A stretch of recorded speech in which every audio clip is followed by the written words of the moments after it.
White اب دبا ہوا جی. Thank you mister speaker, time آپ نے دیا. میں نے صرف آپ کی توجہ دو چیزوں پہ کروانی ہے جو میں صبح سے سن رہی تھی، اور میں نے وہ اس لیے کروانی ہے کہ جو میں نے قرآن سے سیکھا وہ مجھے کچھ آج تھوڑا سا لگا کہ وہ مجھے بتا دینا چاہیے. شاید زندگی کا پتہ نہیں ہے آج ہے اور کل نہیں. میں نے قرآن سے یہ سیکھا کہ محمد صلی اللہ علیہ وسلم جب نماز پڑھ رہے تھے دوران، تو اللہ نے ان کو حکم دیا کہ اب تم خانہ کعبہ کی طرف منہ کر لو. ان کا پہلے جو منہ پڑھ رہے تھے نمازیں وہ جروسلم کی طرف تھیں، یعنی کہ مسجد اقصی. اور محمد صلی اللہ علیہ وسلم اتنے کائنڈ اور اتنے دنیا کے بہترین شخص ہیں جو آج تک نہیں ہیں، اور ہم ان کو میرا خیال ہے سمجھ نہیں سکے، اور ہم نے ان کو پریزنٹ بھی اچھے طریقے سے نہیں کیا، جو بڑی تکلیف ہوتی ہے. حضور صلی اللہ علیہ وسلم نے جب نماز صلات شروع کروائی تھی تو سب سے پہلے انہوں نے خانہ کعبہ کی طرف کیا. لیکن جب یہودیوں نے بہت اس طرح کیا تو ان یہودیوں کو خوش کرنے کے لیے انہوں نے نماز جو تھی جروسلم میں کر دی، کی طرف منہ کر کے کرنے لگے.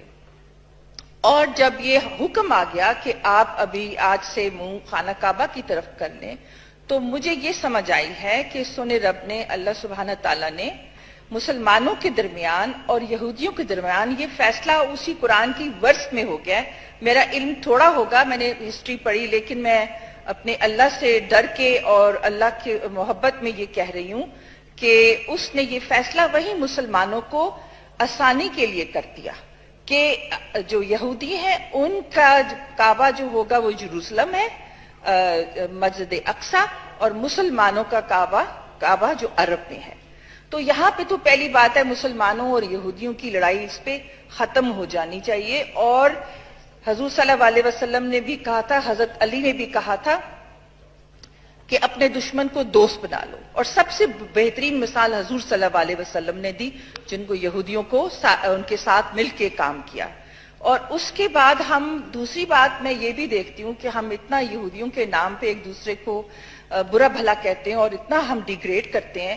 جب ہم نماز پڑھتے ہیں مسٹر اسپیکر، اس میں ہم درود پڑھتے ہیں، اور درود میں ہم ساری آل کو دعائیں دیتے ہیں، آل ابراہیم کے، جس میں ابراہیم علیہ السلام کے اسحاق ایک جو ہے اسحاق علیہ السلام، اسماعیل ایک جو ہے یہودی کا کلان ہے، اور ایک کیا کہتے ہیں کرسچنز کا کلان ہے. اس طرح ہم سب ایک ہیں، تو ہم نماز پہ بھی ان کو دعائیں دیتے ہیں.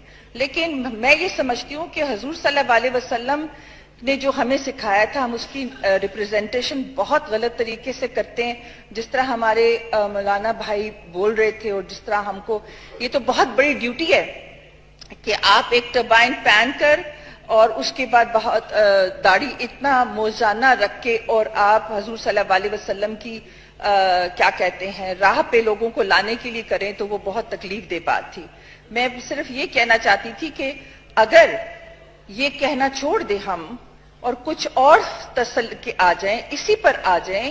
اور آخری بات میں کہہ رہا ہے کہ حضور صلی اللہ علیہ وسلم بھی تو بنی اسرائیل سے تھے. اگر ہم تھوڑا سا اس پہ سب سوچ لیں کہ کوئی ایسا طریقہ ہو سکتا ہے کہ ہم مسلمان جو دنیا میں کٹ مر رہے ہیں برے طریقے سے، بچے سیریا میں، یمن میں جو حشر ہو رہا ہے، کوئی ایسا طریقہ کر سکتے ہیں ہمارے بھائی جنہوں نے یہ لے لیا ہے، ذمہ داری لے لی ہے اللہ کی راہ پہ لانے کے لیے، کسی طریقے سے ان مسلمانوں کو اللہ کی کوئی بھی قرآن کی کوئی بھی ورس نکال لیں جس میں مسلمان اور یہ سب جڑ سکتے ہو، خدا کے لیے وہ کچھ کر لیں تو انسان امن میں آ جائے گا. یہ جو پہلا قصہ ہوا ہے، مجھے لگتا ہے اللہ تعالیٰ نے پاکستان کو چنا ہے کہ دنیا میں امن اور پیس بنانے کے لیے. اب ساری دنیا کی نگاہیں ادھر آ گئی ہیں.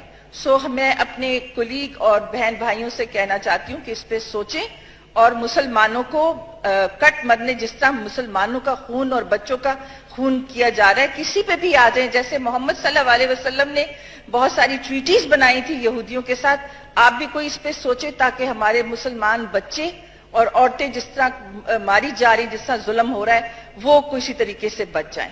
بہت شکریہ. Thank you.